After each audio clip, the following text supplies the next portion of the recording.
Could you just give me how the rest of your team's doing as well in terms of injury updates and how the fitness is for the boys balance the weekend? Nothing new to report really. The only piece of good news for me is that Joe Ward is able to sort of come back into the squad after having missed out on the last game against Leeds. But apart from that, all the players that were injured before, the 7 or 8 players that we've got on the injury list at the moment, they're unfortunately all missing. So we'll crack on with the ones we've got. Do you have any sort of closer date for Wilf in particular? I know the Crystal Palace fans are probably... No, it's only 1 week, or maybe slightly more than 1 week into his muscle injury, so we're anticipating it will take more time than that for him to recover, and the same applies to the MacArthur and McCarthy. The same applies to James Tompkins and Jeffrey Schlupp. We've got Sacco, of course, still out as well. Connor Wickham hasn't recovered yet, so it's a very, very long list we have. I want to talk about how good your home form's been. I think you've been really impressive at home as of recent, especially since the turn of the year. I think there's been some impressive performances in there. You now obviously face up against a Burnley team who are coming probably into some form themselves. How do you sort of get yourself ready for this weekend? Well, Burnley are a very difficult team to play against because they're very well organised and they have a very clear game plan always when they take the field, and they execute it so well because all the players they stick to the game plan and do all the things which the coach asks of them, and they do it well. And they've been doing it for a long time and they have great confidence in it, and of course it gives them good results. So we prepare for the game as best we can to make certain the players do understand that this is a game where they have to be at their very best, and if they make mistakes and don't do the things we would like them to do to counter what Burnley is going to throw at us, we can find ourselves having a very difficult afternoon. So really just get on with the game now. I think Burnley are confident. I'm sure they've had some good results, as you rightly say, but we're reasonably confident ourselves. We haven't played that badly of late, so hopefully it will turn out to be a good game. I remember speaking to you before the turn of the year, you demanded more of your team, especially at home. You said home results were going to definitely determine how well you were going to do this season. Yeah. Do you definitely still, are you happy now with sort of the upturn you're seeing on results? Well, in actual fact, we're pretty equal. I think we won 4 at home and won 4 away. So at the moment, we don't have a particular preponderance of better results at home than away. I think, quite frankly, in this league, you don't. It would be a mistake to suggest that we're going to get all our points at home or all our points away. I think you've got to take it much more simply than that and try very hard in every game you play to prepare for it properly and to try and get the best performances you can out of your players, and then to hope that if you need a bit of luck along the way, it's on your side. Well, I also want to talk to you about a developing story all the time with the Premier League. Obviously, they made their starts clear between all of the leagues. In terms of the EFL, the Premier League, the WSL, everybody kind of made a unified stance against online hate. Facebook have actually responded, and I just want to give you, as a manager of one of the top division teams, a chance to respond. Talking about it might be worthy, sort of people be given a chance to learn from their mistakes and not automatically given a ban for racist abuse. You firsthand, having one of your players suffer said racist abuse. What do you kind of make of Facebook's response? I don't quite understand what argument you're going to put up when you've been guilty of racist abuse, suggesting that you didn't understand or you didn't realise what you were doing and you deserve a second chance. I mean, of course, that would apply to minors, but if we're talking adults, I don't think in the year 2021 there can be too many adults, most of whom will have gone to school at some stage in their lives or have watched television or read newspapers, who don't understand that racial abuse is not to be tolerated. It's not to be sanctioned in any way, and when it happens, it has to be stamped out. And part of the way of stamping it out will be to punish people. I don't fully understand the online business. I can't really get my head around that you can open accounts and be totally devoid of any responsibility for anything you put out there because you can't be traced. So anonymously you can abuse and say whatever you like make as many vile comments as you like without really being taken to book, because perhaps no one knows who you are. I don't understand that, but there are people out there, I'm sure, who understand social media much better than me, who'll explain why that has to be the case. But I'm afraid I find it hard to get my head around that. I think that I understand people wanting to open accounts and to be online and to, you know, put out messages and contact friends, but I don't understand how people are being allowed to do that totally anonymously, and therefore they're allowed to put out any vile message that crosses their mind. Thank you, Roy, for that honesty. My last question to you is just an update on Ray.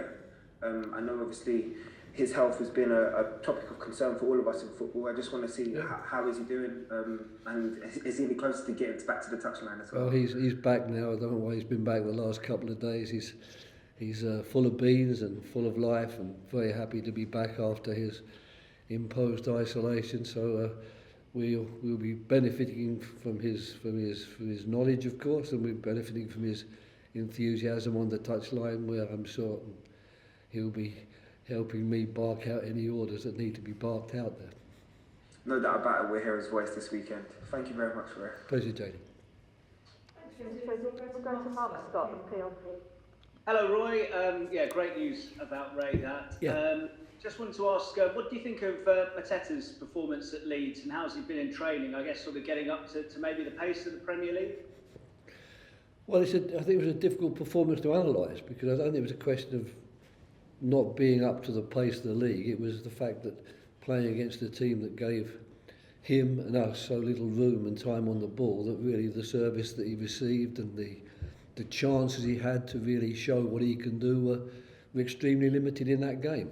And that was largely down to the fact that Leeds dominated the game to such an extent and didn't give us the time we needed. So I'm not judging him too harshly on that performance. I think that it's good that he got that game under his belt. I think it was very, very useful for him. And I think we'll see him coming to terms with what's required from him in the Premier League, you know, from tomorrow. So I don't have any fear for that. It's been a bit of a strange season to sort of gauge because of the strange nature of it, but not sure if you're aware, Palace win against Burnley. It would be their best ever return in the Premier League after 24 games of the season. That must be pretty satisfactory to hit that mark if you manage it. Yeah, I didn't know that fact. It doesn't feel that way. Yeah. This season's not felt that way at all. It's been very, very strange. It's I don't think it's just us that are finding the season strange. I think we're in good company. I think there's plenty of teams in the league who will be saying the similar type of thing. But it's been a difficult season, I think, to get a handle on. Because the last one, you know, to finish off the last season, we had to play those 9 games in very quick succession. Then there was a relatively short break, and then we started again. It seems to me that to some extent the seasons have merged into one, and that's made it a little bit difficult to work out, well, is it this season we've done okay, or was it last season we did okay? But pardon me, I'm very pleased to hear that, you know, a win tomorrow would give us that satisfaction, if you like. But I think it's so important in the Premier League and so important for clubs like ourselves just to consistently keep our feet on the ground. And, you know, when you get a good result, enjoy it, but don't think that now the Swallows are going to swarm around your training ground or your stadium. And by the same token, if you lose a game, don't feel that there's never going to be another win and that your team has got no chance. I think it's trying to establish that basis for knowing what you can do, knowing what we can do, knowing what we're good at, knowing what we're capable of, and then believing, as I truly do believe, that will give us the points we need to, at the end of the season, look back and say it was a satisfactory campaign. Yeah, we mentioned the fact it's a bit of a strange season. Another thing that's a bit strange is Palace's defensive record this season, the second worst in the division, which is very unlike Palace. What's been going wrong in that department from your point of view this season? Well, you conceded 7 against Liverpool. That's what it is. Take those 7 goals out, it wouldn't be quite so bad, would it?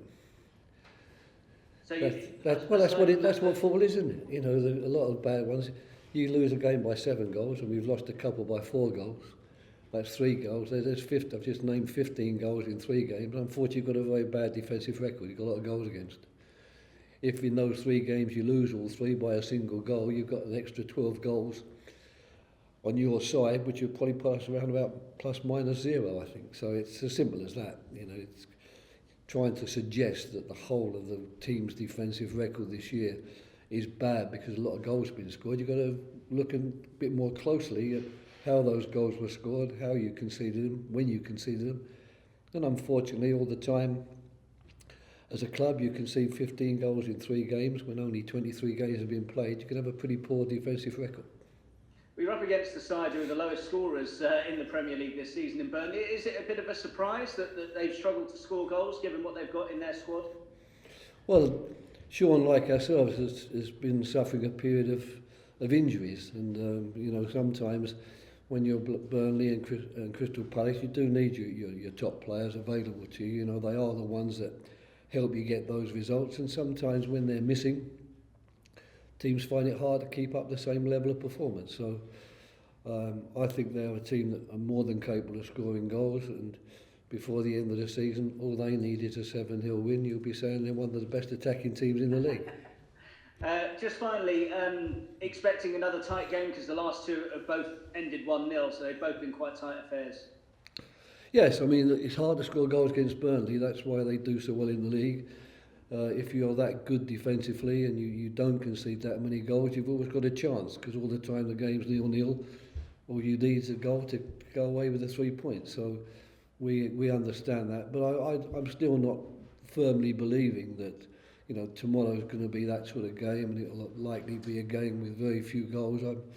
I'm prepared for anything. I think both Burnley and ourselves are capable of scoring goals. I think we have the type of players and the type of team performance that leads itself to goal chances.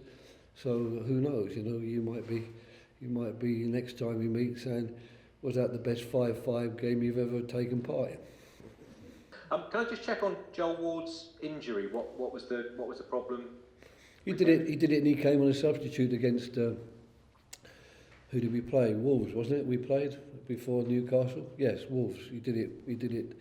In that game, he came on a substitute with about 10 minutes to play and landed badly in attempting to block a cross. He fell awkwardly and damaged one of the muscles close to his hip here. Not one of the major muscles, but it was enough to keep him out of the next couple of games. Roy, with Wilf Zaha, do we become a bit fixated with him and the influence he has on Crystal Palace, and is that a bit unfair to the rest of the squad?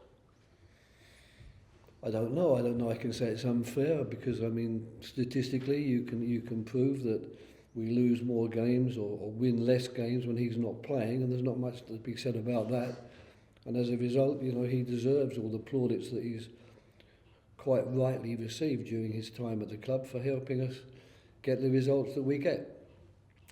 But in all those situations, if people want to do something about that, if you are a player who is not playing every week and is watching Wilf get the plaudits, and then when he doesn't play and you do play, and the result's not gone the way it should go, you have to read, people are missing Wilf Zaha and they can't win without him, then I think it's up to those players who are on the receiving end, if you like, of those comments or criticisms to get out there and prove that, you know, we're good enough ourselves, and of course we love having Wilf with us, and it's a great help when he's there, but we aren't totally dependent upon him. But the only way that's going to happen is if we start winning games when he's not there, and the players who take his place start showing what they can do and replacing him in the right manner, i.e. the manner which enables us to win the game.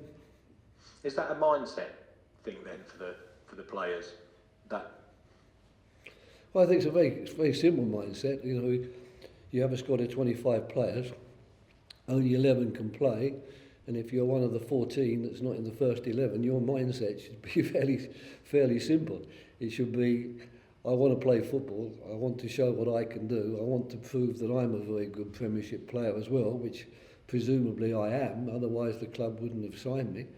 So the mindset for me is not a difficult one to achieve. It's the mindset which all players throughout the years have always wanted. That is, give me my chance and I'll show you what I can do.